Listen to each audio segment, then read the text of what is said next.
अभी जो test series अब तक हमने की है, उन दोनों ही टेस्ट सीरीज में हमने जो क्वेश्चंस ऐड किए हैं वो टेंस के हैं, वॉइस के हैं और नरेशन के हैं।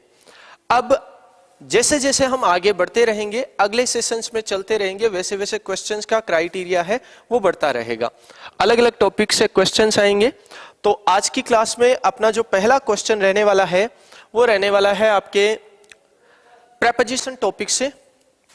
तो प्रेपोजिशन टॉपिक से पहला क्वेश्चन आपके सामने है। आने वाले जितने भी क्वेश्चंस हैं उन सभी में हमें फिल इन द ब्लैंक्स वाले क्वेश्चंस देखने को मिलेंगे, यानी अपने को ब्लैंक दे रखा है वो फिल करना है। उसमें प्रेपोजिशन के क्वेश्चंस भी शामिल होंगे, उसमें आर्टिकल्स के क्वेश्चंस भी हम देखेंगे। तो चलिए पहला क्वेश्चन है, she was sitting her two sisters. यहाँ पे अपने को ब्लैंक दे रखा है और फिल करने के लिए अपने को प्रेपोजिशंस में ऑप्शंस में दे रखे हैं बिटवीन, अमंग, इन और ऑन।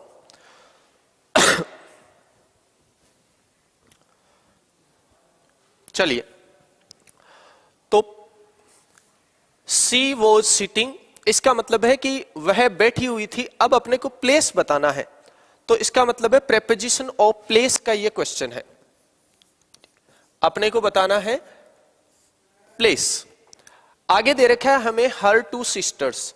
तो प्लेस वाले जो प्रेपोजिशंस हैं उनमें बिटवीन भी आता है आपका, एमंग भी आता है, इन भी आता है और ऑन भी आता है, सभी प्लेस बताते हैं। लेकिन यहां पे बात हो रही है किसी के बीच की। जब मिड प्लेस की बात होती है तो हम दो ही प्रेपोजिशंस को प्रीफर करते हैं, अमंग और बिटवीन।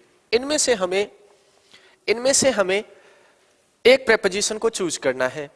तो बिटवीन जो है वो आप सभी जानते हैं कि यूज होता है दो के लिए, फॉर टू। दो के लिए तो हम यूज करते हैं बिटवीन को, और मोर देन टू के लिए हम यूज करते हैं अमंग को। अमंग का यूज करेंगे हम मोर देन टू के लिए, मोर देन टू। अच्छा, यह भी याद रखें कि जब कभी आपको रेसिप्रोकल रिलेशनशिप बतानी हो, आपको रेसिप्रोकल रिलेशनशिप बताना हो, तो रेसिप्रोकल रिलेशन बताने के लिए आप मोर देन टू के लिए भी यूज कर सकते हैं। कौन सा preposition? Between. More than two के लिए भी आप कौन सा प्रेपोजिशन यूज कर सकते हैं? बिटवीन यूज कर सकते हैं। ठीक है, तो ये बातें अपने लिए रहेंगी इंपॉर्टेंट।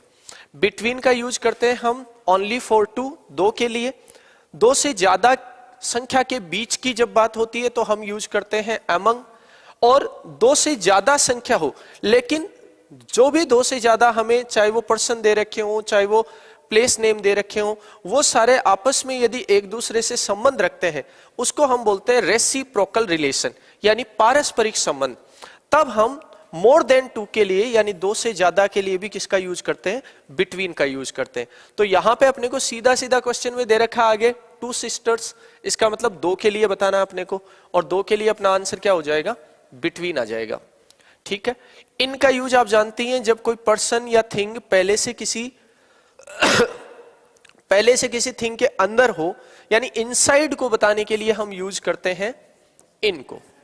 ठीक है, इनसाइड को बताने के लिए इन आ जाता है। और ऑन का यूज तब करते हैं जब हम टच को शो करते हैं, यानी कोई चीज दूसरी चीज को स्पर्श कर रही हो, उसके ऊपर हो, तो हम यूज करते हैं ऑन। तो ये इनसाइड को एक्सप्रेस करता है, ये टच को एक्सप्रेस करता है। और अमंग यूज करेंगे हम मोर देन टू के लिए। चलिए, तो पहले क्वेश्चन में अपना आंसर रहा है बिटवीन। चलिए नेक्स्ट क्वेश्चन पे चलते हैं। अगला क्वेश्चन है अपना, the chair is made dash would. अब यहां पे भी अपने को प्रेपोजिशन चूज करना है। अपने पास है प्रेपोजिशन विद, फ्रॉम, ऑफ और by. Mittal Devi good evening. Good evening Raju Ram ji बिल्कुल जबरदस्त क्लास है। जे के सबल, ईच अदर, वन अनदर, नहीं ये तो प्रोनाउंस में चलते हैं अपने। चलिए, तो ये वाला क्वेश्चन है, the chair is made dash would. इसका मतलब हमें ये बताना है कि चेयर लकड़ी की बनी हुई है। अब यहां पे हम कौन सा प्रेपोजिशन यूज करें? तो इसका मतलब है इसको बनाने के लिए, चेयर को बनाने के लिए जो सब्सटेंस यूज किया गया वो यहां पे दे रखा है। सब्सटेंस का मतलब हो गया पदार्थ, कौन सी चीज इसको बनाने में लगी है, ठीक है कौन सी थिंग इसको बनाने में लगी है। याद रखें, जब भी कोई वस्तु किसी दूसरी वस्तु से बनती है, जिससे बनती है जिस पदार्थ से, यदि उसकी प्रॉपर्टी, प्रॉपर्टी का मतलब हो गया उसकी, प्रॉपर्टी का मतलब हो गया उसकी विशेषता या उसके गुण, ठीक है। यदि मान लो लकड़ी से चेयर बन रही है, तो क्या लकड़ी के गुण उसमें चेंज हुए हैं? हमने लकड़ी में तो कोई चेंज नहीं किया, उसकी प्रॉपर्टीज जो है, उसके जो गुण हैं वो तो सेम है। ऐसे ही स्टील से बर्तन बनते हैं, तो स्टील के जो गुण हैं वो तो सेम रहते हैं। इसका मतलब जब भी किसी वस्तु से किसी दूसरी वस्तु का निर्माण होता है, या जब भी किसी पदार्थ से किसी वस्तु का निर्माण होता है और पदार्थ की प्रॉपर्टीज चेंज नहीं होती, पदार्थ की प्रॉपर्टीज जो है वो चेंज नहीं होती, एज इट इज रहती है, तब तो हमें यूज करना है कौन सा प्रेपोजिशन? ऑफ। यदि प्रॉपर्टी चेंज हो जाए, प्रॉपर्टी यदि चेंज हो जाए, तो फिर हमें प्रेपोजिशन यूज करना होता है कौन सा? फ्रॉम। जैसे आटे से रोटी बनती है ना, आटे से रोटी बनती है, तो क्या आटे की प्रॉपर्टी चेंज होती है? बिल्कुल होती है। पहले वो कच्चा रहता है, उसके बाद में वो पक जाता है, उसकी प्रॉपर्टी बिल्कुल चेंज हो जाएगी। इसका मतलब है वहां पे हम कौन सा प्रेपोजिशन यूज करेंगे? फ्रॉम। जैसे मान लो ये कह दिया जाए ब्रेड इज मेड, अब अपने को यहां पे प्रेपोजिशन फिल करना है फ्लोर। अब अपने को बताना है आटे से रोटी का बनना, तो जैसे ही रोटी बनेगी वैसे ही आटे की प्रॉपर्टी, इस सब्सटेंस की प्रॉपर्टी है वो चेंज हो जाएगी। चेंज हो जाएगी तो आपका आंसर आ जाएगा फ्रॉम। तो ये चीज अच्छे से ध्यान में रखनी है। तो चलिए इस क्वेश्चन में अपना आंसर आ गया कौन सा? Of. The chair is made of would, ठीक है।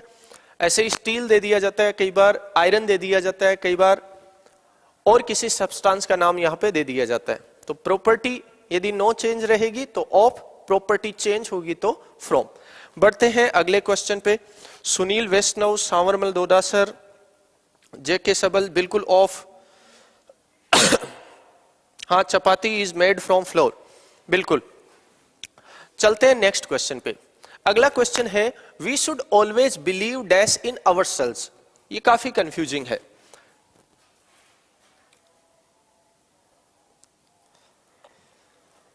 एक बार जो साथी जुड़े हुए हैं एक बार इसे शेयर कर दें। रूपा मीणा, सेकंड में थर्ड वाला आप जो आंसर बता रहे हैं बिल्कुल ऑफ ही है इसका आंसर। अब नेक्स्ट क्वेश्चन पे आ जाते हैं। ये जो बिलीव है इसके साथ हम ऑन भी यूज करते हैं। ये कंफ्यूजिंग इसलिए है क्योंकि बिलीव के साथ ऑन भी लिखते हैं हम, और बिलीव के साथ हम इन भी लिखते हैं। तो अब यहां पे हमें यही चूज करना है कि इन दोनों में से हम किसका यूज करें। वी शुड ऑलवेज बिलीव, वैसे जो बिलीव है ना, वो एक बिलीव जो है वो एक ट्रांजिटिव वर्ब है। इसके बाद वैसे प्रेपोजिशन की जरूरत नहीं है। यदि डायरेक्ट इसका क्या लिख दिया जाए, आगे ऑब्जेक्ट लिख दिया जाए, जैसे बिलीव मी, मेरा विश्वास करो, तो यहां पे सीधा मी आ जाएगा। तो ये ट्रांजिटिव वर्ब भी है, इसलिए इसके साथ वैसे प्रेपोजिशन लगाने की जरूरत नहीं पड़ती। लेकिन कुछ कंडीशंस में हमें जरूरत पड़ती है। तो कहीं पे हम ऑन यूज करते हैं, कहीं पे हम इन यूज करते हैं। देखो, इन का यूज तब करें हम जब आप स्वयं के बारे में बता रहे हो, या तो सेल्फ के बारे में बता रहे हो, या किसी थिंग के बारे में बता रहे हो, या किसी आइडिया के बारे में बता रहे हो। यानी ये कह दें कि किसी व्यक्ति में या विचारधारा में यदि आप बिलीव करते हैं तो आप यूज करें बिलीव इन। और बिलीव ऑन तब यूज करेंगे जब आप बिलीव का मीनिंग समझते हैं ट्रस्ट, ठीक है। तो बिलीव ऑन, बिलीव इन, ठीक है। अब इस कंडीशन में we should always believe on ourselves, ऐसा तो हो नहीं सकता, है ना, क्योंकि आप बात कर रहे हैं सेल्फ की। तो सेल्फ के लिए कौन सा प्रेपोजिशन आएगा? आपका इन प्रेपोजिशन आ जाएगा। तो जिन जिन का आंसर इन आ रहा है, हमारा मेरा थर्ड में ए जी, ए नहीं है इसमें ऑन नहीं आएगा, ठीक है। इसमें आंसर आपका इन रहेगा। ये काफी कंफ्यूजिंग कॉन्सेप्ट है। मित्तल दवी, सांवरमल, जेके सबल। चलिए, तो बिलीव इन तब यूज करें जब आप सेल्फ में बिलीव की बात कर रहे हैं, या किसी पर्टिकुलर पर्सन में बिलीव की बात कर रहे हैं, या थिंग में, या आइडिया में। थिंग के लिए तो हटा ही दें, पर्सन के लिए ही रखें इसको। तो आप यूज कर लेते हैं किसका? इन का। लेकिन आप ट्रस्ट की बात कर रहे हैं, आप किसी पे बिलीव करते हैं, आप उस पर ट्रस्ट करते हैं, तो आप यूज करें ऑन। खुद के ऊपर ट्रस्ट करना थोड़ी ना होता है, खुद के अंदर बिलीव होता है वो तो। इसका मतलब है अपन यूज करेंगे कौन सा प्रीपोजिशन? इन। चलिए आगे चलते हैं अगले क्वेश्चन पे। अगला क्वेश्चन है आर्टिकल्स वाले टॉपिक से। बहुत ही शानदार क्वेश्चन है, बहुत ही शानदार कॉन्सेप्ट भी है ये। Dash Kashmir is dash Switzerland of India. अपने को बताना है यहां पे कौन सा आर्टिकल अपन फिल करें। जेके सबल इन, बिल्कुल करेक्ट आंसर है आपका। चलिए ये वाला क्वेश्चन देखिए, dash Kashmir is dash Switzerland of India. अपने पास एक तो ऑप्शन है कि दोनों में ही अपन द फिल कर दें, the Kashmir is the Switzerland of India, या फिर अपन यहां पे ए फिल कर दें, यहां पे द लगा दें, ऐसा कर दें जैसे A Kashmir is the Switzerland of India, या फिर ऐसा उल्टा कर दें हम इसको, द इधर ले आए, ए इधर ले जाए, the Kashmir is a Switzerland of India, या फिर ऐसा करें कि यहां पे हम कोई प्रेपोजिशन लिखे ही नहीं और यहां पे हम द लगा दें। तो अब आपको बताना है कि कौन सा इसमें करेक्ट आंसर होगा। रूपा मीणा फोर्थ आंसर दे रहे हैं। सुनील वैष्णव, हाँ थर्ड में थर्ड आ गया आपका। चलिए इस क्वेश्चन में अपने को आर्टिकल्स के बारे में बताना है, कब कौन सा आर्टिकल यूज करें। देखो कश्मीर जो है वो किसका नेम है? एक प्लेस का नेम है, एक प्लेस का नेम है। अच्छा प्लेस में अपन विलेज नेम ले लेते हैं, गांव का नाम हो गया, सिटी का हो गया, मेगा सिटी का हो गया, कंट्री का हो गया। जब भी हम प्लेस की बात करते हैं तो प्लेस के नाम से पहले स्पेशली जो विलेज है, किसी विलेज का नेम है, सिटी का नेम है, मेगा सिटी का नेम है, इनके पहले हम द यूज नहीं करते। स्टेट भी हो सकता है वो, केवल एक स्टेट है जिसके पहले हम द यूज करते हैं, वो है पंजाब, क्योंकि वहां पर 5 नदियों का संगम होता है। वो अपने आप में बाकी स्टेट्स से स्पेसिफिक हो गया, इसलिए उसके पहले द यूज करते हैं। पंजाब को छोड़कर किसी भी स्टेट के नेम के पहले हम द यूज नहीं करते। कंट्रीज की बात करें तो ऐसे कंट्रीज जिनमें यूनाइटेड हो, किंगडम वर्ड लगा हुआ हो, ग्रेट वर्ड लगा हुआ हो, या यूनियन वर्ड लगा हुआ हो, उन कंट्रीज के नेम से पहले हम द यूज करते हैं। या ऐसे कंट्रीज जो आइलैंड है उनके नाम से पहले भी हम द यूज करते हैं। इनके अलावा जो भी कंट्रीज बच जाती है, या तो वे कंट्रीज जिनमें यूनियन हो, या ग्रेट वर्ड जुड़ा हुआ हो, या फिर यूनाइटेड वर्ड जुड़ा हुआ हो ऐसे कंट्रीज में, या फिर ऐसे कंट्रीज जो क्या हो, आइलैंड्स हो। इनके अलावा जो भी कंट्री नेम्स होते हैं उनके पहले हम कोई आर्टिकल यूज नहीं करते। ठीक है। स्टेट में अपने को स्टेट में केवल पंजाब के पहले द यूज करना होता है, बाकी किसी भी स्टेट के पहले द का यूज नहीं होता। और सिटी और विलेज नेम में यदि हम ऑलरेडी खुद द जोड़ के बना रहे हैं वो एक अलग बात है, बाकी जनरली द का यूज होता नहीं है। तो ये एक प्लेस नेम है, इसका मतलब है प्लेस नेम के पहले तो हम आर्टिकल यूज करेंगे नहीं। तो यहां पे तो अपना आंसर ये रहा, तो उस हिसाब से सीधा आंसर आ गया ये। अब यहां पे द क्यों यूज हो गया भाई? स्विट्जरलैंड भी तो एक कंट्री नेम ही है, इसके पहले द क्यों यूज हो गया? तो जब भी हम किसी प्रॉपर नाउन को, प्रॉपर नाउन क्या होता है? किसी स्पेसिफिक प्लेस का नेम, किसी स्पेसिफिक पर्सन का नेम, किसी स्पेसिफिक थिंग का नेम क्या होता है? प्रॉपर नाउन होता है। प्रॉपर नाउन का यूज जब हम कॉमन नाउन की तरह करते हैं, इसका मतलब यह है कि जब किसी प्रॉपर नाउन को हम टाइटल बना लेते हैं, तब वो टाइटल बनते ही कौन सा नाउन बन जाएगा? कॉमन नाउन बन जाएगा। तब आप उस कॉमन नाउन के पहले क्या यूज कर सकते हैं? द यूज कर सकते हैं। तो जैसे कश्मीर भारत का स्विट्जरलैंड है, इसका मतलब है स्विट्जरलैंड की कश्मीर को क्या दी गई है? उपाधि दी गई है, एक तरह से ये टाइटल है। तो ये कैसा नाउन बन गया? कॉमन बन गया।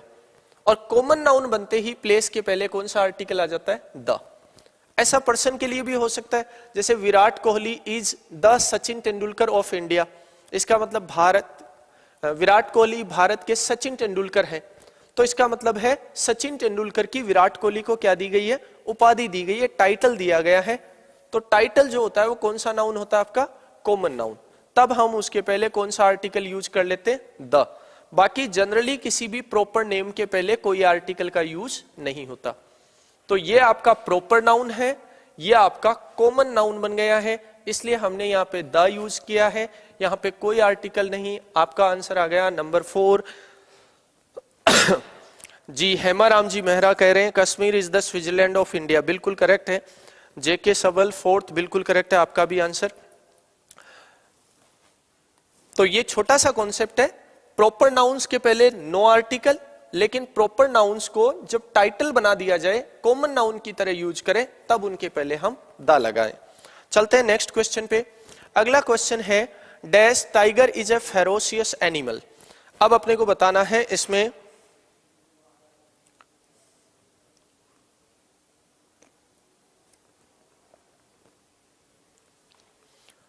अपने को कौन सा आर्टिकल फिल करना है।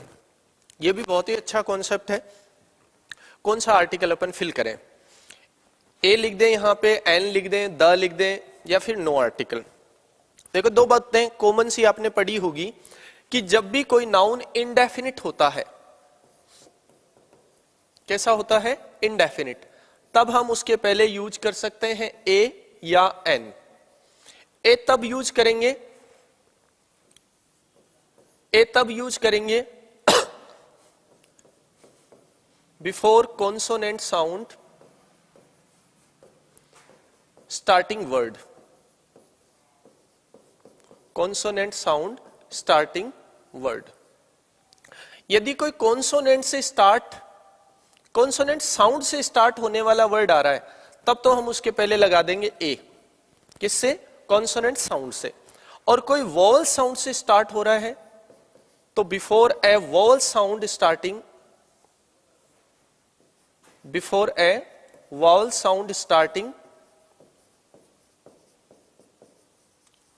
स्टार्टिंग वर्ड, किसी वॉवल साउंड से स्टार्ट होने वाले वर्ड के पहले हम क्या यूज कर लेते हैं, एन। लेकिन जिस भी नाउन के पहले यूज करेंगे वो नाउन कैसा होना चाहिए, इनडेफिनिट होना चाहिए। अब बात कर लेते हैं अपन डेफिनिट की। डेफिनिट आर्टिकल है कौन सा आपका, द। इसके अलग अलग प्रोनाउंसिएशन भी होते हैं। जब भी कोई नाउन डेफिनिट होगा तो उसके पहले हम डेफिनिट आर्टिकल लगाएंगे द। पहली चीज तो ये है। अब इसके बाद में बात करते हैं हम जैसे मैंने लिख दिया a cow is a useful animal. एक तो ये सेंटेंस है आपके पास, एक मैंने ये लिख दिया the cow is a useful animal. ठीक है, अब हम दोनों में से किसको करेक्ट माने। भाई गाय जो है वो किसको रिप्रेजेंट कर रहा है, किसी कास्ट को। किसको रिप्रेजेंट कर रहा है, पूरी की पूरी कास्ट को रिप्रेजेंट कर रहा है। तो काउ जो वर्ड है इसके दो पर्पज है, इसके दो पर्पज है। काउ वर्ड के दो पर्पज है। दो पर्पज क्या है, एक तो है कि पूरी की पूरी कास्ट को रिप्रेजेंट करना, पूरी की पूरी अपनी कास्ट को रिप्रेजेंट करना, और एक है किसी वन पर्टिकुलर मेंबर को रिप्रेजेंट करना। दोनों को रिप्रेजेंट कर रहा है कौन, काउ। भाई काउ का मतलब है पूरी गाय जाति, और काउ का मतलब ही है एक गाय। तो इसका मतलब है इसके हम दो मीनिंग लेकर चलते हैं, पूरी जाति भी और एक जानवर भी। अब ये दो पर्पज हैं इस काउ वर्ड के, तो इनमें से जो प्राइमरी पर्पज है वो किसको बताना है, कास्ट को बताना है। ये इसका प्राइमरी पर्पज है। किसी भी जानवर का नाम जब आता है तो उसका प्राइमरी पर्पज होता है उसकी पूरी कास्ट को रिप्रेजेंट करना, और उसका सेकेंडरी पर्पज है किसी एक पर्टिकुलर एनिमल को बताना। ठीक है, तो इसके दो पर्पज हैं, प्राइमरी और सेकेंडरी। प्राइमरी पर्पज के लिए जब भी कोई वर्ड आएगा तो आप यूज करें द, और सेकेंडरी पर्पज बताने के लिए जब भी कोई आएगा तो आप यूज करें ए या एन। तो आप देखो यहां पे हम बताना चाहते हैं कि गाय एक उपयोगी जानवर है। क्या केवल एक पर्टिकुलर गाय या पूरी की पूरी जाति, तो हम यही बताना चाहेंगे कि डेफिनेटली पूरी की पूरी जाति। तो इसका मतलब है अपने पास कौन सा आंसर करेक्ट होगा, the cow is a useful animal. यदि इन दोनों में से अपने को करेक्ट चूज करना हो तो ये करेक्ट है। वैसे ये भी करेक्ट है।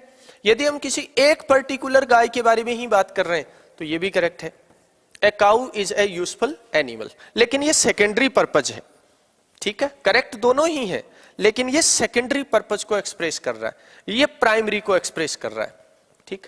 तो जब भी अपने को किसी एनिमल के नेम से पहले आर्टिकल चूज करना हो तो हमें हमेशा प्राइमरी पर्पज को प्रेफरेंस देनी है, और प्राइमरी पर्पज के लिए आपका आंसर क्या रहेगा, द रहेगा। तो टाइगर एक फेरोसियस एनिमल है, तो यहां पे हम बताना तो पूरी की पूरी टाइगर कास्ट के बारे में ही चाह रहे हैं, कोई एक पर्टिकुलर टाइगर तो है नहीं फेरोसियस, सभी है। इसका मतलब है हम यहाँ पे जो टाइगर वर्ड है इससे पूरी की पूरी कास्ट को रिप्रेजेंट कर रहे हैं, यानी हमारा उद्देश्य कौन सा है, प्राइमरी है, प्राथमिक उद्देश्य कास्ट के बारे में बताना। तो इस टाइगर से हम प्राइमरी पर्पज को एक्सप्रेस कर रहे हैं, इसलिए हम यूज करेंगे कौन सा आर्टिकल, द।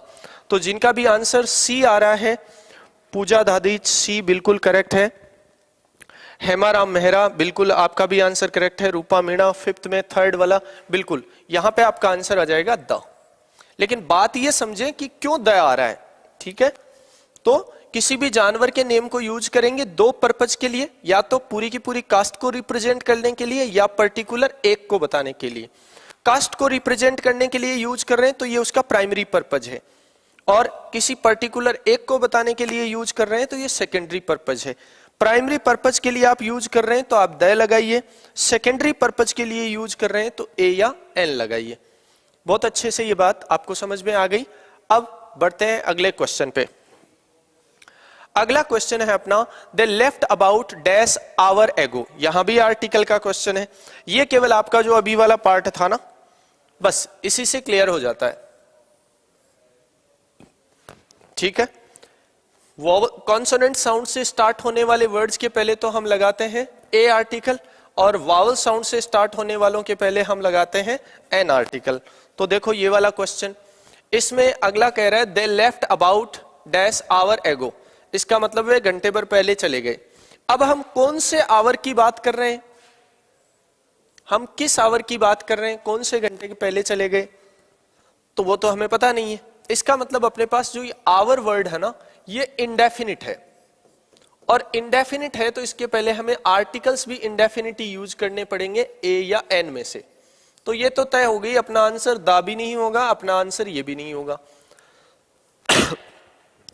अब अपने को चूज करना है कौन सा आर्टिकल। तो जेके सबल बता रहे एन, हेमारा मेहरा भी एन, रूपा मीणा सिक्स्थ में सेकंड बिल्कुल एन। तो यहां पे ये जो वर्ड है ना, इसको जब आप पढ़ेंगे तो पहला साउंड जो है, पहला साउंड जो है वो किसका आ जाएगा, आपका वावल का। ये भी याद रखें कि आर्टिकल्स का इंग्लिश के कॉन्सोनेंट्स और इंग्लिश के वावल्स से कोई लेन देन नहीं है, उनका लेन देन है केवल साउंड से। तो बोलने पर पहला साउंड किसका आ रहा है, वावल का, और वावल साउंड आने पर हम यूज करेंगे एन। तो आपका आंसर आ गया कौन सा, ये वाला, ये चला गया। चलिए, उम्मीद है ये बहुत आसान चीज है जो आपको पता होगी। इसमें कई बार कंफ्यूजिंग जैसे दे देते हैं वर्ड वीजा, इसके पहले ए एन लगाइए, यूनिवर्सिटी। तो देखो इसको पढ़ते हैं ना, तो पहला जो साउंड है वो किसका आता है, ये का, तो इसका मतलब है अपन यूज करेंगे ए। इसको भी पढ़ते हैं तो पहला साउंड वे का आता है, तो यहां भी यूज करेंगे ए। तो ये चीजें अपने को ध्यान में रखनी है। यूनिक वर्ड कई बार दे देते हैं, यूनिक, तो यहां भी अपने को यूज करना हो, जैसे यूनिक एनिमल आ गया कुछ भी, तो वो आर्टिकल लग तो रहा है इस नाउन के लिए, लेकिन साउंड इसकी जो होगी उसी के अनुसार चलेगा। तो यहां भी ये की साउंड है, अपन यूज करेंगे किसका, ए का। तो ये थोड़ी सी बात ध्यान में रखें, साउंड के अकॉर्डिंग ही अपने को आर्टिकल्स यूज करने हैं। चलिए बढ़ते हैं अगले क्वेश्चन पे। अगला क्वेश्चन है I wish I dash harder. बहुत ही अच्छा क्वेश्चन है। जी नहीं, ए ई आई ओ यू से पहले एन आएगा, ये कोई जरूरी नहीं है। ए ई आई ओ यू जो है वो आपके वोवल्स जरूर है, लेकिन जरूरी नहीं है कि हमेशा वोवल साउंड ही देंगे, ठीक है। कई बार इनमें से साइलेंट भी रह जाता है वर्ड, तो हमें ध्यान में रखना है किसको, इनको नहीं, बल्कि ध्यान में रखना है किसको, साउंड को। किसकी साउंड को, वॉवल की साउंड को। बस उसी के अकॉर्डिंग हमें आर्टिकल्स चूज करने हैं। चलो नेक्स्ट क्वेश्चन पे आ जाओ। क्वेश्चन है आपका I wish I dash harder. अपने को बताना है वर्ब की कौन सी फॉर्म आएगी। चलिए जेके सबल ने तुरंत आंसर किया है, 7th में सेकंड रूपा मीना। चलिए चलो आंसर आ रहा है आपकी ओर से वर्कड। अब देख लेते हैं क्या ये सही है या नहीं। इसमें जो कॉन्सेप्ट काम कर रहा है, आपने नाम सुना है, पढ़ा है, सब्जंक्टिव मूड। सब्जंक्टिव मूड, इसका यदि आपने नाम सुना है तो डेफिनेटली आप जानते हैं कि यहां पे ये सेकंड फॉर्म क्यों आ रही है। देखो जनरली हमें सिखाया ये जाता है कि यदि कोई सेंटेंस इफ से स्टार्ट होता है या एज इफ से स्टार्ट होता है या इफ ओनली से स्टार्ट होता है या आई विश से स्टार्ट होता है, वी विश से स्टार्ट हो, ही विशेज, सी विशेज, इनसे स्टार्ट होता है। एक बार मैं ये वर्ड्स फिर से मेंशन कर देता हूं। इफ से, या आपका सेंटेंस स्टार्ट हो एज इफ से, या स्टार्ट हो आपका एज दो से, या आपका सेंटेंस स्टार्ट हो इफ ओनली से, ठीक है, या फिर आपके पास दे रखा हो आई विश, या फिर आपके पास दे रखा हो वी विश, या फिर आपके पास दे रखा हो सेंटेंस के स्टार्ट में ही विशेज, ही विशेज, या फिर आपके पास दे रखा हो सी विशेज। तो हमें यह तो पता है कि ये जो सेंटेंसेज आते हैं जिनकी शुरुआत इन शब्दों से होती है, चाहे इफ से हो जाए, एज इफ से, एज दो से, if only say, I wish से, और यदि हमें पूछे कि इनमें वर्ब की कौन सी फॉर्म आएगी तो हमारा आंसर होता है कौन सी फॉर्म, सेकंड फॉर्म।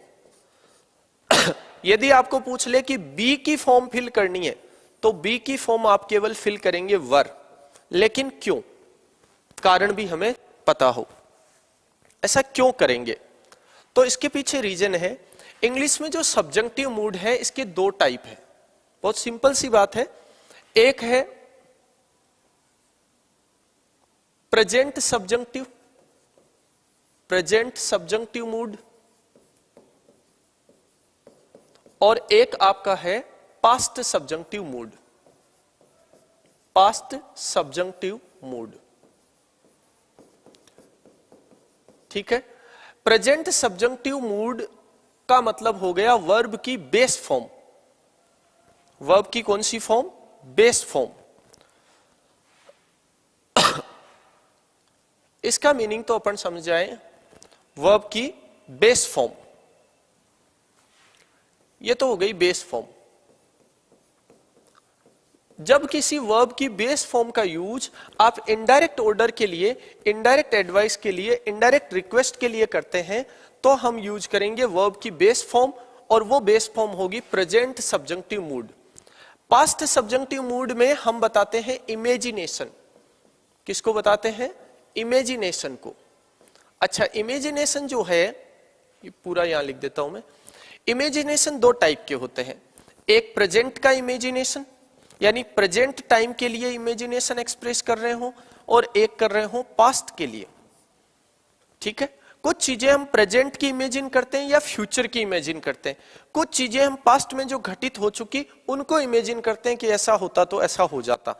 तो प्रेजेंट इमेजिनेशन या फ्यूचर इमेजिनेशन के लिए हम यूज करेंगे सेकंड फॉर्म, और पास्ट के इमेजिनेशन के लिए हम यूज करेंगे हेड प्लस थर्ड फॉर्म। इसका मतलब जब किसी वर्ब की सेकंड फॉर्म इमेजिनेशन को एक्सप्रेस करती है, किसी रियल बात को नहीं बता रही, अनरियल बात को बता रही होती है, तब वो सब्जंक्टिव मूड होती है। कौन सा मूड, पास्ट सब्जंक्टिव मूड की वर्ब होती है, और वो इमेजिनेशन के लिए यूज होती है। जब आप इमेजिनेशन पास्ट का एक्सप्रेस कर रहे होते हैं तब आपको ये यूज करना होता है हेड प्लस थर्ड फॉर्म। तो देखो यहां पे सेंटेंस की शुरुआत हुई आई विश से। आई विश का मतलब है कि मैं अभी विश कर रहा हूं, अभी मैं चाह रहा हूं क्या, आई वर्कड हार्डर। इसका मतलब यदि अभी मैं इच्छा कर रहा हूं, अभी कामना कर रहा हूं, अभी इमेजिन कर रहा हूं, तो इसका मतलब यह बात भी कब पर लागू होगी, अब पर या पास्ट पर। अब पर ही लागू होगी। यदि अब पर लागू होगी तो मेरा कहने का मतलब यह है कि अब मैं मेहनत करूं, मैं चाहता हूं कि अब मैं कठिन परिश्रम करूं। ठीक है, और यह इमेजिनेशन कब का है? प्रेजेंट का है। क्यों? क्योंकि यहां पे आपको वर्ब की फर्स्ट फॉर्म दे रखी है, फर्स्ट फॉर्म का मतलब प्रेजेंट। यदि यहां पे विश के प्लेस पर विश्ड हो जाता तो बात कब की हो जाती? पास्ट की। तो आप क्या फील करते यहां पे? Had worked. ठीक है। दूसरा, यदि आई विश दे रखा और वोज या वर में से चूज करना हो तो वोज क्यों नहीं, वर ही क्यों? इसके पीछे भी रीजन है। वोज जो है वो इंडिकेटिव मूड की वर्ब होती है। वोज हमेशा किसी सच बात को, फैक्ट को बताती है। यदि मैं कह देता हूं आई वॉज अ टीचर, इसका मतलब मैं अपने पास्ट के बारे में बता रहा हूं और यह बात कहीं ना कहीं सच रही है कि मैं एक टीचर था। ठीक। लेकिन यदि मैं लिख देता हूं आई वर ए टीचर, तो इसका मतलब मुझे यह समझ में आता है आई एम नॉट ए टीचर। इसका जो मीनिंग होता है वो क्या होता है? आई एम नॉट ए टीचर। इसका मतलब है कि मैं एक टीचर हूं नहीं। और फिर इसी के पहले हम जोड़ देते हैं आई विश। इसका मतलब है मैं विश कर रहा हूं कि मैं टीचर बन जाऊं, लेकिन रियलिटी यह है कि मैं टीचर हूं नहीं। यदि रियलिटी यह होती कि मैं टीचर था तो फिर मुझे यह विश लगाने की जरूरत ही नहीं पड़ती और फिर सीधा लिख देता मैं वॉज। तो यह बात समझ में आई होगी। I was a teacher, was indicative mood की वर्ब है जो सच को बताती है। वर सब्जंक्टिव मूड की वर्ब है जो हमेशा अनरियलिटी को, इमेजिनेशन को बताती है। और इमेजिन आप कब करते हैं? जब आप ये सेंटेंस में जोड़ देते हैं। मैं विश कर रहा हूं, इसका मतलब रियल तो नहीं है। मैं विश कर रहा हूं, चाह रहा हूं कि ऐसा हो जाए, इसका मतलब रियल में जो मैं चाहता हूं वो है नहीं, इसीलिए मैं विश कर रहा हूं। तो आप ये यूज करेंगे सेकेंड फॉर्म। तो बात समझने के लिए बहुत इंपॉर्टेंट है ये आंसर क्यों आ गया। आंसर कोई भी दे देगा कि सेकंड फॉर्म आएगी, लेकिन क्यों? तो ये रीजन भी आपको मिल गया है, क्योंकि ये पास्ट सब्जंक्टिव मूड की वर्ब है, इसमें प्रेजेंट का इमेजिनेशन है, इसलिए हम यहां पे सेकंड फॉर्म यूज कर रहे हैं। क्योंकि प्रेजेंट के इमेजिनेशन के लिए सेकंड फॉर्म आती है, पास्ट के इमेजिनेशन को बताने के लिए हेड प्लस थर्ड फॉर्म। चलिए, उम्मीद है ये बात समझ में आई होगी। असलम अली कॉन्टैक्ट नंबर, बिल्कुल आपको कॉन्टैक्ट नंबर भी मिल जाएंगे। गुड नाइट नहीं सर, असलम अली जी गुड इवनिंग होता है। गुड नाइट जब आप किसी से अलग होते हैं नाइट के टाइम तब बोलते हैं। चलिए, तो कॉन्सेप्ट आपको समझ में आ गया। इन वर्ड्स से कोई सेंटेंस स्टार्ट हो तो उसमें सेकंड फॉर्म यूज करें। बी की सेकंड फॉर्म लिखनी हो तो आप वर लिखें। क्यों करना है ऐसा? क्योंकि ये सब्जंक्टिव मूड की वर्ब होती है जो इमेजिनेशन को बताती है। चलिए नेक्स्ट क्वेश्चन। अगला क्वेश्चन है usually I wear a coat but today I dash since it is very hot. अब अपने को बताना है यहां पे कौन सी वर्ब चूज करें।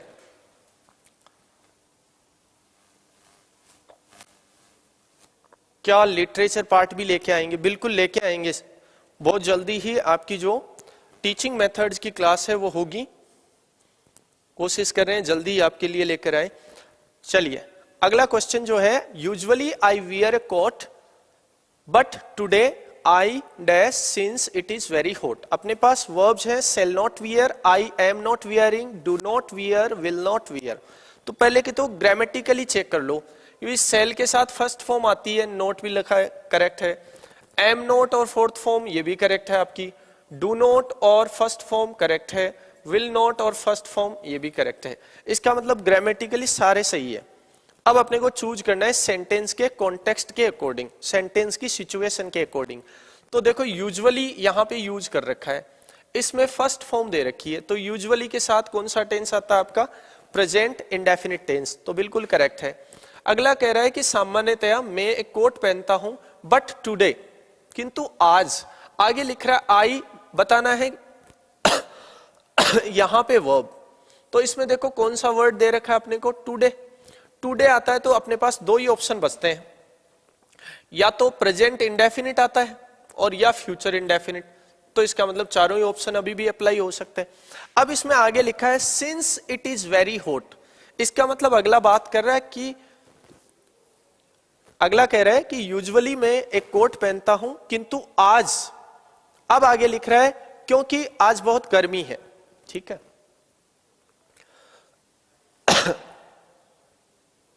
तो अपने को बताना है अगला क्या कहना चाह रहा है। तो वो ये कहना चाह रहा है today but today I am not wearing, किंतु आज मैं कुछ नहीं पहने हुए हूं क्योंकि बहुत गर्मी है। वो ये कहना चाह रहा है कि आज मैं कुछ नहीं पहनूंगा क्योंकि बहुत गर्मी है। तो ऐसा तो मीनिंग हो नहीं सकता कि मैं कुछ नहीं पहनूंगा, फ्यूचर की तो वो बात ही नहीं कर रहा, वो बात कर रहा है प्रेजेंट की। और इसका पता चल रहा है हमें आगे दिए गए सेंटेंस से, क्योंकि आज गर्मी है। इसका मतलब अभी मैं जो बात कर रहा हूं वो मैं ऑलरेडी किए हुए हूं या कर रहा हूं। तो उस हिसाब से अपना आंसर कौन सा आ गया, एम नॉट वियरिंग। इसका मतलब अगला ये कहना चाहता है कि डेली मैं कोट पहनता हूं किंतु आज मैं पहने हुए नहीं हूं। क्यों? क्योंकि बहुत गर्मी है, because it is very hot. तो योगेश कुमार, जेके सबल, एट का आंसर जिन्होंने भी सी दिया है वो तो गलत है, डू नॉट वियर तो नहीं आएगा। इसका मतलब तो हो गया फिर मैं आज नहीं पहनता हूं, ये तो हैबिट को शो कर रहा है, जबकि ये वन टाइम एक्शन है, केवल आज की ही बात कर रहा है। अगला वन टाइम एक्शन जब भी आते हैं तो हम कंटीन्यूअस टेंस का यूज करते हैं। ठीक है, वन टाइम एक्शन के लिए कंटीन्यूअस टेंस आता है, चाहे वो प्रेजेंट हो चाहे वो पास्ट हो। यदि हैबिचुअल एक्शन है, रिपीटेड एक्शन है, तो आपका आता है कौन सा, प्रेजेंट इंडेफिनिट। तो देखो इसमें यूजुअली दे दिया, इसका मतलब सामान्यतया, इसका मतलब एक दिन नहीं हमेशा। तो ये रिपीटेड एक्शन को शो कर रहा है, तो आ गया प्रेजेंट इंडेफिनिट। अब इसमें दे रखा है टुडे, इसका मतलब एक दिन की बात हो रही है, वन टाइम एक्शन हो गया। वन टाइम एक्शन को बताने के लिए आता है आपका प्रेजेंट कंटिन्यूअस। तो ये आ गया आपका आंसर। ठीक है, चलते हैं नेक्स्ट क्वेश्चन पे। अगला क्वेश्चन है आपका why should I be punished. Active passive वाले पार्ट से अपने क्वेश्चन है। तो इसमें अपने को बताना है ये वाला जो सेंटेंस है, पहले तो इसको चेक करें ये कौन सी वॉइस में है। तो देखो मॉडल दे रखा है शुड, इसके साथ बी भी ऐड कर रखा है, वर्ब की थर्ड फॉर्म दे रखी है, इसका मतलब ये पैसिव में है। अब हमें बनाना है इसका एक्टिव। तो एक्टिव क्या होगा, I should not be punished, why should you punish me, why you should punish me, why I should punish you. अपने को बताना है इनमें से कौन सा इसका एक्टिव है। तो देखो पैसिव यदि WH वर्ड से शुरू है तो एक्टिव भी WH वर्ड से शुरू होगा, तो ये आंसर तो आपका चला गया। अब अपने पास तीन ऑप्शंस है। ठीक, अब नियम यह है कि कंजंक्शन के बाद WH वर्ड के बाद अपने को रिक्वायरमेंट होती है, जबकि जब भी कोई क्वेश्चन बनाते हैं तो किसकी, हेल्पिंग वर्ब की। तो अब देख लो हेल्पिंग वर्ब किस में आ रही है, इसमें तो सब्जेक्ट दे रखा है, तो ये तो आंसर हो नहीं सकता। इसमें भी आपका सब्जेक्ट दे रखा है या पर्सन दे रखा है, तो ये भी नहीं हो सकता। हेल्पिंग वर्ब केवल किस में दे रखी है, इसमें दे रखी है, तो आपका आंसर हो गया ये, वाई शुड यू पनिश मी। अब इसका पैसिव बना के चेक कर लो, ये बन रहा है तो ठीक है। तो देखो ये ऑब्जेक्ट है, ठीक है, हेल्पिंग वर्ब पहले आ जाएगी तो ये मॉडल पहले चला जाएगा, आपका ऑब्जेक्ट आ गया। मॉडल में नया दिखाने के लिए बी ऐड कर देते हैं, वर्ब की कौन सी फॉर्म आ जाएगी, थर्ड फॉर्म। बिल्कुल आपका करेक्ट आंसर है। तो जिन्होंने भी इसका आंसर दिया है जी, जेके सबल, यूजुअली प्रेजेंट इंडेफिनिट बिल्कुल करेक्ट है। अंतिमा जहांगीर, बी ऑप्शन आपने कहा है 9th में, बिल्कुल करेक्ट आंसर है आपका। चलिए नेक्स्ट क्वेश्चन पे चले अपन। अगला क्वेश्चन है people through rotten eggs at him. ये वाला जो सेंटेंस है पहले तो चेक करें कौन सी वॉइस में है। तो देखो इसमें सेकेंड फॉर्म दे रखी है, सेकेंड फॉर्म पैसिव में आती ही नहीं है, कोई काम ही नहीं है इसका। इसका मतलब ये पैसिव तो नहीं है, ये एक्टिव है, इसका हमें बनाना है पैसिव। ठीक है, अब इसको कैसे स्टार्ट कर सकते हैं। तो थ्रू आपकी मेन वर्ब है, ठीक है, रोटन एग्स क्या हो गया आपका, ऑब्जेक्ट हो गया। और ये हिम जो है ना, ये भी आपके पास ऑब्जेक्ट ही है, क्योंकि इसको प्रेपोजिशन के साथ ऐड कर रखा है। किस पे फेंका, तो ये भी आपका क्या है, ऑब्जेक्ट है। अब अपने को इसको पैसिव में चेंज करना है, तो क्या बनेगा, ही थ्रू रोटन एग्स, ये तो एक्टिव ही वर्ब लिखी है, एक्टिव वर्ब लिखी है, तो ये तो आपका आंसर है नहीं। इसमें लिखा है रोटन एग्स वर थ्रोन, इसमें पैसिव वर्ब लिखी है। आगे चले, ही वॉज थ्रोन, इसमें भी आपकी पैसिव वर्ब लिखी है। आगे लिखा है who through the rotten eggs, ये भी आपका ऑप्शन नहीं है, तो ऑप्शन इन दो में से ही है, सेकंड और थर्ड में से। जेके सबल बता रहे हैं थर्ड वाला। चलिए, और 10th वाले में अपना कौन सा आंसर करेक्ट होगा? तो देखो इसमें कौन सा आंसर अपना करेक्ट होगा?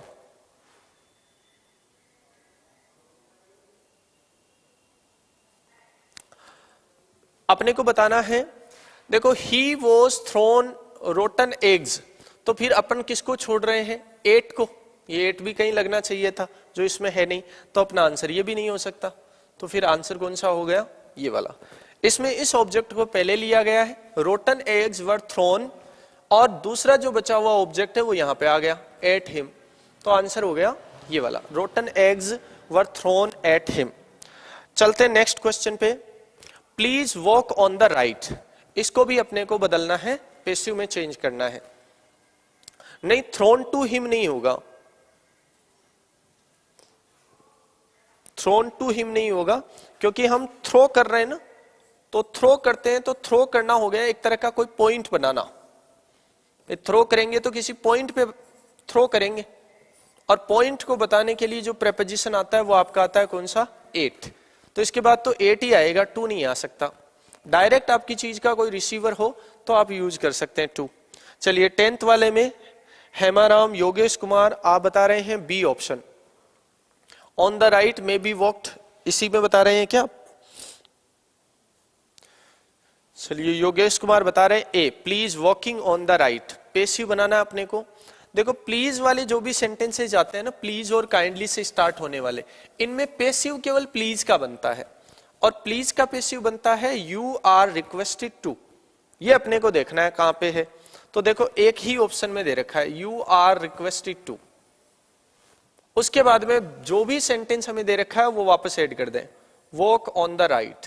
तो इसका मतलब है अपना आंसर आ गया ये, you are requested to walk on the right. अब ये क्यों नहीं हो सकता? Walking on the right is advisable, तो एडवाइस की तो यहां पर बात ही नहीं हो रही। इसके बाद में इसमें दे रखा on the right may be walked, ये स्ट्रक्चर ही बिल्कुल अलग है, प्रेपोजिशन से सेंटेंस स्टार्ट कर रहे हैं। इसमें वापस प्लीज से स्टार्ट कर रहे हैं, तो इसका पैसिव हुआ नहीं। तो आंसर आ गया अपना थर्ड वाला, you are requested to walk on the right. चलते हैं अगले क्वेश्चन पे। अगले क्वेश्चंस जो आ रहे हैं वो आ रहे हैं आपके डायरेक्ट इनडायरेक्ट नरेशन से। तो देखिए ये वाला question, my friend said to me who taught you English. बहुत ही अच्छा क्वेश्चन है, बहुत ही शानदार क्वेश्चन है ये, who taught you English. My friend asked me who English had taught me, my friend asked me who I had taught English, my friend asked me who had taught me English, और my friend asked me who taught him English। अपने को बताना है कौन सा इसका indirect बनेगा। चलिए कमेंट करिए आंसर्स।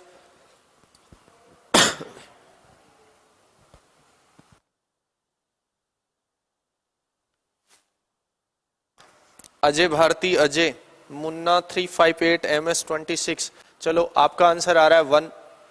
देखो सिंपल सा कॉन्सेप्ट है, जब भी डायरेक्ट से इनडायरेक्ट बनाते हैं तो सबसे पहले आप रिपोर्टेड स्पीच वाले सेंटेंस को आइडेंटिफाई करिए।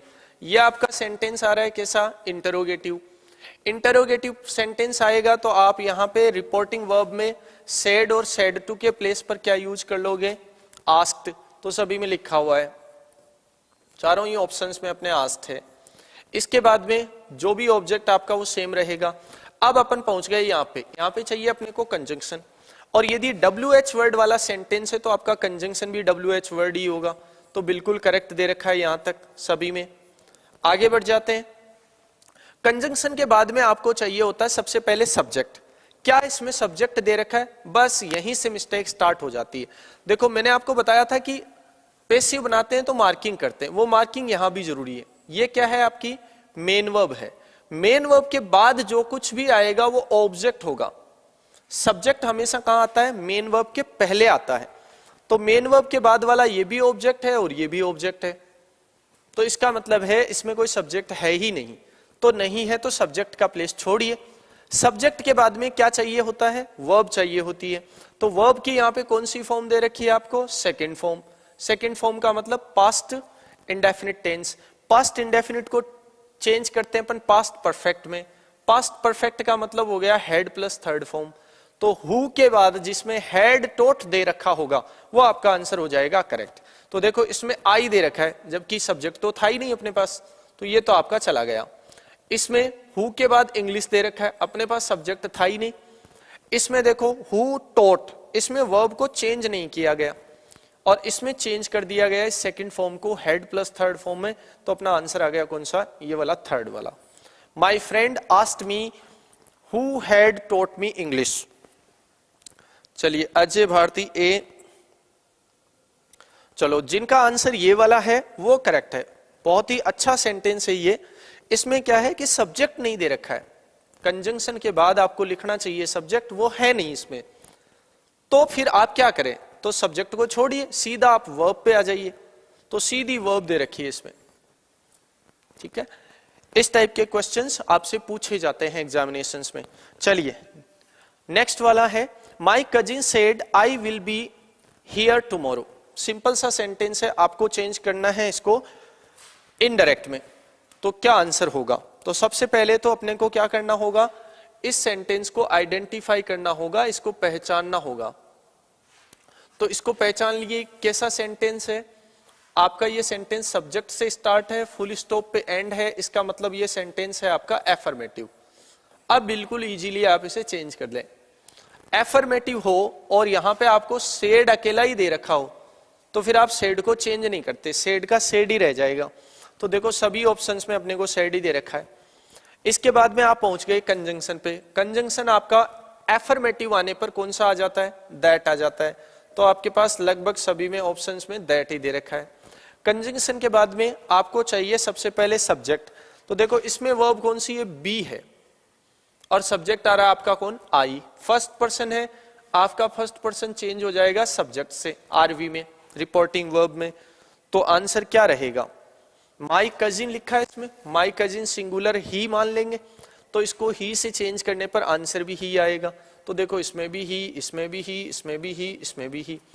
फिर आगे चलते हैं, तो वर्ब, वर्ब इसमें दे रखी है विल, अच्छा इधर पास्ट टेंस दे रखा हो तो इधर वाली वर्ब चेंज हो जाएगी, तो विल का क्या बन जाएगा भी, वुड बन जाएगा। मुन्ना 358 आंसर दे रहे हैं 4 वाला, देख लेते हैं।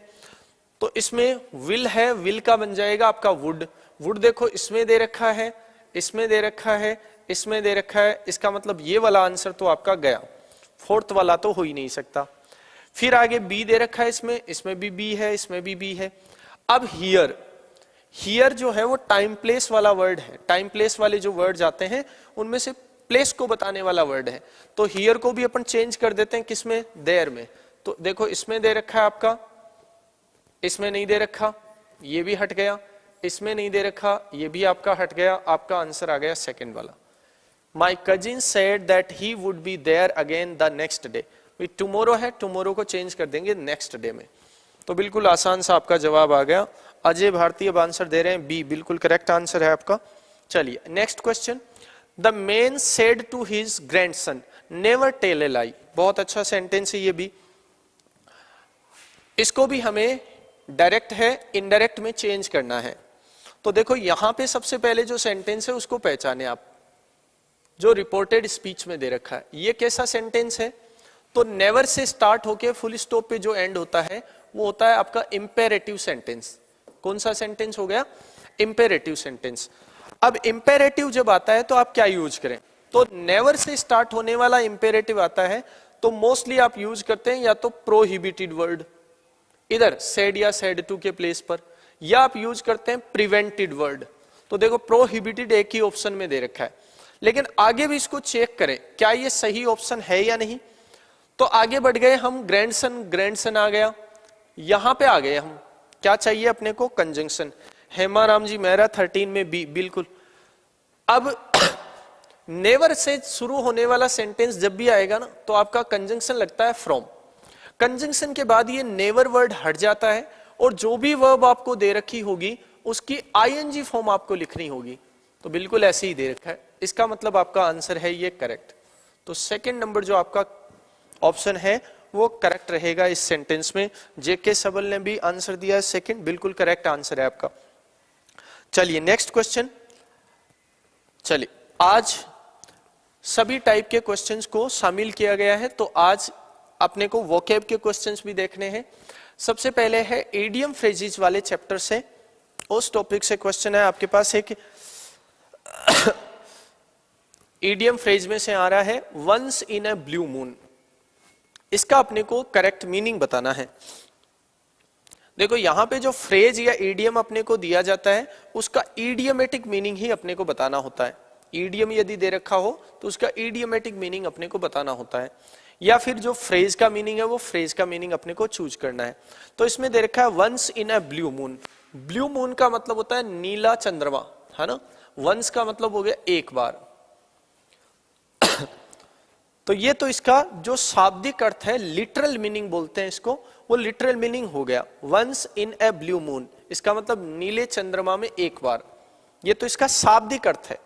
लेकिन इसका इडियमेटिक मीनिंग क्या लेंगे? क्या इसका मीनिंग रॉयल लेंगे? रॉयल का मतलब हो गया शाही, बीट मर्सीलेसली, बिना किसी दया के, मारना पीटना। रेयरली का मतलब होता है मुश्किल से ही कभी, और to welcome with great respect. तो ये खुद एक इडियम का मीनिंग है, बहुत ही रेस्पेक्ट के साथ सम्मान करना। इसको बोलते हैं red carpet welcome. Red carpet welcome होता है ना जनरली, जब शादी विवाह समारोह होते हैं तो हम मेहमानों के स्वागत के लिए रेड कारपेट बिछाते हैं। तो वही होता है to welcome with great respect. ठीक है, तो ये तो खुद एक इडियम का मीनिंग है, ये तो आंसर है नहीं। तो once in a blue moon जो है ना, इसका मतलब है ईद का चांद होना, मतलब कभी कभार मुश्किल से दिखाई देना। काफी सारे एग्जाम्स में ये क्वेश्चन आ रखा है पहले से। इसका मीनिंग होता है रेयरली। ठीक है, रेयरली इसका आंसर हो जाएगा करेक्ट। और ये जो है रेड कारपेट वेलकम, यदि ये कहीं पे पूछ लिया जाए आपसे तो इसका मीनिंग हो जाएगा to welcome with great respect. चलते हैं नेक्स्ट क्वेश्चन पे। अगला क्वेश्चन है ड्रैग वंस फीट। ड्रैग का मतलब हो गया खींचना, घसीटना। जी, जेके सबल 15 का फर्स्ट वाला, नहीं फर्स्ट वाला तो नहीं था आपका आंसर। अजय भारती ने भी पहला ही, नहीं फर्स्ट वाला तो नहीं है आपका आंसर, है थर्ड वाला रेयरली। चलिए, ड्रैग वंस फीट, किसी की टांग पकड़ के खींचना, है ना। ड्रैग का मतलब होता है वैसे घसीटना। घसीटना मतलब खींचना ही हो गया। किसको? किसी की टांग को, किसी के पैरों को पकड़ के खींचना। तो इसका मतलब है कोई ऐसा व्यक्ति, जी कोई बात नहीं, ऐसा व्यक्ति जो कुछ काम करना ही नहीं चाहता, किसी काम के लिए अनिच्छुक है, उसको जबरदस्ती पकड़ के खींचा जा रहा है। तो अब अपने को चूज करना है। मेक समथिंग मोर कॉम्प्लिकेटेड, इसका मतलब है कोई मामला पहले से खराब है उसको और ज्यादा जटिल बना देना। इसके लिए भी एक इडियम चलता है, add fuel to fire. Add fuel to the fire, इसका मतलब होता है आग में घी डालना। इसका एक और मीनिंग अपन लेकर चलते हैं, to make matter, to make matter worse. कोई मामला पहले से बिगड़ा हुआ है, खराब है, उसको और बिगाड़ना और खराब करना। या कोई मामला पहले से कॉम्प्लिकेटेड है, उसको मोर कॉम्प्लिकेटेड बनाना। तो ये इस इडियम का मीनिंग है, add fuel to the fire. तो ये तो अपना मीनिंग है नहीं। एक्सपेडाइट, ये भी इसका मीनिंग नहीं है। स्टॉप वर्किंग, ये भी इसका मीनिंग नहीं है। रिलक्टेंट जो वर्ड होता है, इसका मीनिंग होता है अनिच्छुक। किस चीज का अनिच्छुक? एक्ट करने का, काम करने का। इसका मतलब होता है किसी काम करने का अनिच्छुक होना। तो अनिच्छुक व्यक्ति को ही हम पकड़ के घसीटते हैं। तो ड्रैग वंस फीट का मीनिंग हो गया बी रिलक्टेंट टू एक्ट। बस इसी से पता चल जाता है, रिलक्टेंट का मीनिंग हो गया अनिच्छुक, और एक्ट का मतलब काम करना, काम करने के लिए अनिच्छुक होना, drag one's feet. Next question, इस बार आपके पास फ्रेज है by fits and starts. By fits and start, चलिए 16 वाले में नहीं 17 वाले में बताइए आप अपना answer. By fits and starts, occasionally, totally, finally, irregularly, क्या आंसर रहेगा इसका? बाई फिट्स एंड स्टार्ट्स, छोटा सा फ्रेज है, 9th-10th क्लास से ही ये बुक्स में दे दिया जाता है, बाई फिट्स एंड स्टार्ट्स। तो बाई फिट्स एंड स्टार्ट्स जो वर्ड है ना, इसका मीनिंग होता है अनियमित रूप से, अनियमित रूप से। और अनियमित के लिए अपने पास कौन सा वर्ड दे रखा है, देखो ओकेजनली का मतलब होता है कभी कभी, अवसर पर, कोई विशेष अवसर हो। टोटली का मतलब पूरी तरह, फाइनली अंतिम रूप से। इरेगुलरली का मतलब हो गया अनियमित रूप से। इसका मतलब अपना आंसर क्या आ गया, इरेगुलरली, अनियमित रूप से। चलते हैं अगले क्वेश्चन पे। बहुत ही अच्छा फ्रेज है, ध्यान में रखें ये, by fits and starts irregularly. Next questions अपने आ रहे हैं सिनोनिम के। अपने को बताना है जो वर्ड दे रखा है वोकेशन। कंपटीशन की तैयारी करने वाले जो स्टूडेंट्स हैं उन्होंने कहीं ना कहीं इस वर्ड को सुना होता है, पढ़ा होता है, देखा होता है, इसीलिए ये वर्ड लिया है अपन ने। 17 में जी आंसर आ गया डी, हेमाराम जी। चलिए इस क्वेश्चन में अपने को बताना है वोकेशन का सिनोनिम क्या होगा। जो कंपटीशन की तैयारी करने वाले कैंडिडेट्स हैं उन्होंने कहीं ना कहीं इस वर्ड को जरूर सुना होता है, पढ़ा होता है। तो देखो सबसे पहला वर्ड जो दे रखा है ना, वोरेशियस। वोरेशियस का मीनिंग होता है ग्रीडी, यानी लालची। स्पेशली जो व्यक्ति भोजन के लिए लालच करता है उसको बोलते हैं रेवनस। ठीक है, रेवनस, ग्रीडी और रेवनस, लालची या भोजन के लिए लालची, उसको बोलते हैं वोरेशियस। ठीक है, ये तो आपका ऑप्शन हो नहीं सकता। फिर बात करते हैं ऑक्यूपेशन। ऑक्यूपेशन जब भी अपन फॉर्म भरते हैं, है ना, फॉर्म फिल करते हैं कोई भी कॉम्पिटिटिव एग्जाम के लिए, तो अपने को पूछा जाता है फादर का ऑक्यूपेशन, मदर का ऑक्यूपेशन। आजकल वहां पे एक नया वर्ड भी लिखा आता है वोकेशन, तो इसका मीनिंग ही होता है व्यवसाय। इसका मीनिंग ही क्या होता है, व्यवसाय। ऑफलाइन फॉर्म बंद हो गए, ऑनलाइन में अपने को जरूरत नहीं पड़ती, इसलिए हम पढ़ते नहीं है। तो ऑफलाइन फॉर्म्स में भी ये लिखा रहता है, ऑनलाइन में भी ये लिखा रहता है, जो कंप्यूटर ऑपरेटर आजकल ऑटोमेटिकली फिल कर देते हैं। तो इसके सिनोनिम्स में एक तो आ गया आपका कौन सा वर्ड, ऑक्यूपेशन। ऑक्यूपेशन के अलावा यदि आपसे पूछे तो फिर प्रोफेशन आपके ऑप्शन में हो सकता है, प्रोफेशन, या फिर इसमें बिजनेस दे सकते हैं आपको वर्ड, बिजनेस का मतलब भी व्यवसाय ही हो गया, या फिर आपको करियर वर्ड भी दे सकते हैं। ये वर्ड्स आपको इसके सिनोनिम के रूप में दिए जा सकते हैं। ठीक है, चलते हैं नेक्स्ट पे। कैनी, इसका मीनिंग होता है चालाक, चतुर, धूर्त। ठीक है, तो इसके लिए आपको यदि वर्ड्स पूछे जाएं सिनोनिम्स में तो आप लिख सकते हैं, एक तो एस्ट्यूट, एस्ट्यूट वर्ड है, एक वर्ड है श्रूड। ठीक है, एक वर्ड आप लिख सकते हैं कनिंग, क्लेवर, क्राफ्टी। ये वर्ड्स आप किसके सिनोनिम के रूप में लिख सकते हैं। ठीक है, टेपिड जो होता है वर्ड, इसका मीनिंग होता है आपका हल्का गर्म। सर्दियों का टाइम चल रहा है, गर्म पानी की जरूरत पड़ती है, तो आप कैसा वाटर यूज करते हैं पीने के लिए, ल्यूकवार्म वाटर यूज करते हैं, हल्का गर्म पानी आप यूज करते हैं, उसी को बोलते हैं आप टेपिड। तो ये आपका सिनोनिम से हो गया क्वेश्चन। नेक्स्ट पे बढ़ते हैं। अगला क्वेश्चन है डिमाइज। बहुत ही अच्छा वर्ड है, सभी कॉम्पिटिटिव एग्जाम्स में ये भी रिपीट होने वाला वर्ड है। तो डिमाइज का मीनिंग क्या होता है, इसका मीनिंग होता है मृत्यु। अब मृत्यु के लिए अपने पास कौन सा वर्ड इनमें दे रखा है, वही सिनोनिम हो जाएगा इसका। तो देखो कौन सा दे रखा है, डेथ। कई बार तो ऑप्शन में ये डेथ दे देते हैं, कई बार ऐसे दे देते हैं लॉस ऑफ लाइफ, लाइफ खो जाना मतलब मृत्यु हो जाना, या फिर अपने को ऑप्शन में दिया जा सकता है एंड। तो ये इस वर्ड के सिनोनिम्स है। अच्छा, ब्लिस जो वर्ड है, ब्लिस का मतलब होता है प्रसन्नता, खुशी। प्रसन्नता को हम बोलते हैं ब्लिस, यानी हैप्पीनेस, जॉय, प्लेजर, हैप्पीनेस, ये वर्ड इसके लिए यूज करते हैं। इसके बाद में नेक्स्ट वर्ड है वाइटल। वाइटल का मतलब हो गया महत्वपूर्ण, कोई चीज जो इंपॉर्टेंट हो उसे हम बोलेंगे वाइटल। इसको आप सिग्निफिकेंट भी बोल सकते हैं, सिग्निफिकेंट, या फिर आप बोल सकते हैं इसको इंपॉर्टेंट। ठीक है, इसके बाद में नेक्स्ट जो क्वेश्चन है आपका वो है डिजीज। बहुत ही अच्छा वर्ड है ये भी। डिजीज का मतलब बीमारी। अच्छा, बीमारी को हम और क्या क्या कह सकते हैं, तो देखो इसको एलमेंट बोलते हैं अपन, एक तो एलमेंट, या फिर आप इसको इलनेस बोल सकते हैं, या फिर आप इसको सिकनेस बोल सकते हैं, और या सबसे अच्छा वर्ड जो है वो है इसके लिए मेलेडी। एक तो देखो होता है मेलोडी, मेलोडी का मतलब तो होता है रिदम, जो लय होती है, ठीक है, म्यूजिक में जो लय होती है वो तो मेलोडी है, लेकिन ये है मेलेडी, MELADY। तो मेलेडी भी किसको बोलते हैं? डिजीज को बोलते हैं।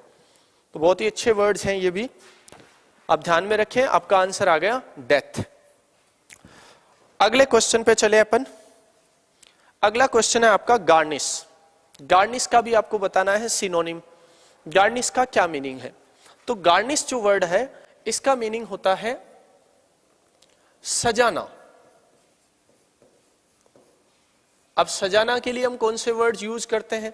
तो एक तो डेकोरेट, सिंपल सा वर्ड जो अपनी जुबान पे रहता है, डेकोरेट। डेकोरेट के अलावा आप बोल सकते हैं इम्बेलिश, इसका भी मीनिंग सजाना ही होता है। इसके अलावा आप बोल सकते हैं एक वर्ड है एडोर्न, इसका मीनिंग भी क्या होता है आपका? सजाना ही होता है। और एक गार्निश खुद है ही, तो इनका मीनिंग होता है सजाना। तो एडोर्न आपका आंसर हो गया। एक ब्यूटीफाई वर्ड भी आप लिख सकते हैं, ब्यूटीफाई। तो ये इस वर्ड के सिनोनिम्स है। अब आ जाते हैं एमेलियोरेट। एमेलियोरेट का मीनिंग होता है सुधार करना, इंप्रूवमेंट करना। तो सुधार करना को आप बोल देते हैं एक तो इंप्रूव। इंप्रूव के अलावा आप बोल देते हैं इसे रेक्टिफाई। रेक्टिफाई करने का मतलब सुधार करना। एक होता है रिफॉर्म करना, रिफॉर्म का मतलब भी सुधार करना ही होता है। फिर आ जाता है क्विकन। क्विकन का मतलब होता है शीघ्रता करना, जल्दी करना, ठीक है, शीघ्रता करना। तो जल्दी करने को और क्या बोल सकते हैं? तो अपन बोल सकते हैं हैसन, शीघ्रता करना, या फिर हरी, जल्दी करना। और लास्ट वर्ड है आपके पास एडमोनिश। एडमोनिश का मतलब होता है डांटना, फटकारना। डांटना फटकारना को बोलते हैं एक तो चाइल्ड, CHIDE। एक चाइल्ड है, एक चाइल्ड है, ये चाइल्ड वर्ड है, CHIDE। एक वर्ड आप यूज करते हैं इसके लिए स्कॉल्ड। एक वर्ड आप इसके लिए यूज करते हैं रिब्यूक, जो वर्तमान में काफी प्रचलन में रहता है, रिब्यूक। और एक आप यूज करते हैं रेप्रीमेंड। ये वर्ड आप इसके लिए सिनोनिम्स के तौर पे यूज करते हैं। तो आपका आंसर कौन सा आ गया? एडोर्न। एडोर्न का मतलब भी क्या होता है? किसी चीज को सजाना, ब्यूटीफाई करना। चलिए, राइटिंग साइज, चलो टीचिंग स्टडी पॉइंट। चलिए नेक्स्ट है, नेक्स्ट जो क्वेश्चन है अपना ये आ रहा है एंटोनिम्स में से। चलो साइज इंप्रूव कर देते हैं इस बार। अपने पास है वर्ड बीजी। बीजी का अपने को बताना है एंटोनिम क्या होगा। बीजी का मतलब होता है व्यस्त। अब अपने को बताना है, ऑप्शन है अपने पास जेनरस, आइडल, एफ्लुएंट और ब्रेव। कौन सा इनमें से इसका एंटोनिम होगा? तो देखो बीजी जो वर्ड है इसका मीनिंग तो आ गया आपके पास व्यस्त। कई बार इसका सिनोनिम भी पूछ लेते हैं, ठीक है, व्यस्त। सिनोनिम क्या हो जाएगा? एक तो वर्ड है अपने पास हैक्टिक, एक वर्ड है अपने पास इंगेज्ड। ये दो वर्ड है, इन दोनों का ही मीनिंग व्यस्त ही होता है। अपने को इसका उल्टा बताना है। व्यस्त का मतलब हो गया जो फालतू बैठा हो, बेकार बैठा हो, उसको क्या बोलेंगे? तो उसको अपन बोलेंगे आइडल। एक होता है आइडियल, IDEAL। वो आइडियल जो होता है ना वो होता है आदर्श, नोबल, ठीक है। और ये है आइडल, इसका मतलब होता है फालतू या बेकार, फालतू या फिर बेकार। जेनरस जो वर्ड है इसका मीनिंग होता है आपका उदार। जेनरस जो वर्ड है इसका मीनिंग होता है उदार, इसको बोलते हैं अपन लीनियंट, ठीक है। एफ्लुएंट जो वर्ड है इसका मीनिंग होता है समृद्ध। समृद्ध का मतलब जो धनी हो, अमीर हो, इसको आप रिच बोल देते हैं, आप इसको ओप्युलेंट बोल देते हैं, आप इसको प्रोस्परस बोल देते हैं। ये एफ्लुएंट वर्ड के सिनोनिम हो जाते हैं। और लास्ट में अपने पास वर्ड है ब्रेव। ब्रेव का मतलब हो गया आपका बहादुर। बहादुर वो होगा जो साहसी होगा। साहसी को आप बोल देते हैं करीजियस, या फिर आप इसको बोल देते हैं ओडेसियस। ऑडेशियस वर्ड का मीनिंग भी होता है साहसी, या आप इसको बोल देते हैं डेयरिंग। डेयरिंग का मतलब भी क्या होता है? साहसी होता है। ठीक है, ये वर्ड्स आ गए आपके जो इसके ऑप्शंस में दे रखे हैं। अब चलते हैं नेक्स्ट, अपना अंतिम वर्ड है इस क्लास का एजाइल। इसका हमें बताना है एंटोनिम क्या होगा। एजाइल वर्ड का एंटोनिम। चलिए ये क्वेश्चन आपके लिए मैंने छोड़ा है, आप इसका आंसर करें कमेंट। एजाइल का मीनिंग क्या होगा और इसका एंटोनिम क्या होगा?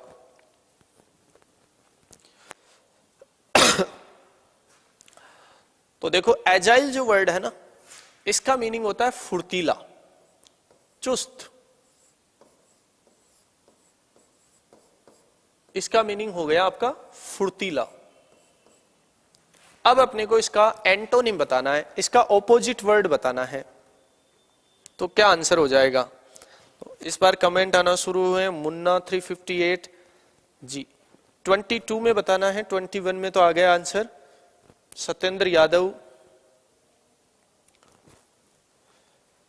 चलिए इसमें आपका आंसर क्या रहेगा? तो देखो चारों ही वर्ड वाई वाले हैं, लेजी, हैजी, नोइजी, सिल्ली। अपने को बताना है कौन सा ऑप्शन करेक्ट है। तो लेजी जो है ना, इसका मीनिंग हो गया आलसी। इसको आप स्लो भी बोल देते हैं, इसको आप स्लगिश भी बोल देते हैं। ठीक है, इसको आप स्लगिश भी बोल देते हैं, स्लो भी बोल देते हैं, लेथर्जिक भी बोल देते हैं। ये सारे इस वर्ड के क्या हो गए? सिनोनिम्स हो गए। ठीक है, आप इसको एजाइल जो है इसका मीनिंग हो गया एक्टिव। जो व्यक्ति एक्टिव रहता है, एनी टाइम सक्रिय रहता है, वो हो गया एजाइल। हेजी जो वर्ड है इसका मतलब होता है धुंधला, फोग से रिलेटेड। अपन कहते हैं फोग आती है, इसका मतलब धुंध आ गई, तो वो हो गया फॉगी। इसके बाद में नोइजी, नोइज से बनता है नोइजी, तो नोइज का मतलब शोर शराबा होता है, क्लैमर होता है, तो उसी से बन गया आपका नोइजी, यानी शोर शराबे वाला। और लास्ट में वर्ड है सिली। सिली का मतलब होता है बेवकूफ, मूर्ख, जिसको अपन बोल देते हैं फुलिस। ठीक है, फुलिस। तो ये वर्ड हो गया अपना इसका एंटोनिम लेजी। उम्मीद है ये सारे वर्ड्स भी बहुत अच्छे रहे हैं। और जी लेजी, जेके सबल, तो इसका आंसर अपना लेजी आ गया। सारे वर्ड्स बहुत अच्छे हैं, स्पेशली जो अपने स्तर के वर्ड्स होते हैं, जो अपने को पूछे जा सकते हैं, जो हम रात दिन देखते हैं, सुनते हैं, कहीं ना कहीं हमने पढ़ा होता है, सीखा होता है, वही हमारे कॉम्पिटिटिव एग्जाम में आता है। बस उसके सिनोनिम्स में से कोई ऐसा वर्ड ढूंढ के लिख देती है ऑप्शन में जो हमने देखा नहीं होता, जबकि वो वर्ड लगभग लगभग हमारे पढ़े हुए होते हैं सभी। तो चलिए आज की क्लास, आज का सेशन यहीं पे समाप्त करते हैं। मिलेंगे एक और नए सेशन में, नए क्वेश्चंस के साथ, नई एनर्जी के साथ। तब तक आप पढ़ते रहिए, अच्छी तैयारी करिए। उम्मीद पर दुनिया टिकी है, तो उम्मीद रखिए, अच्छी तैयारी के साथ आगे बढ़िए, आप जरूर सफल होंगे। आज का सेशन यहीं पे समाप्त करते हैं, मिलते हैं एक नए सेशन में आपसे। तब तक के लिए गुड बाय।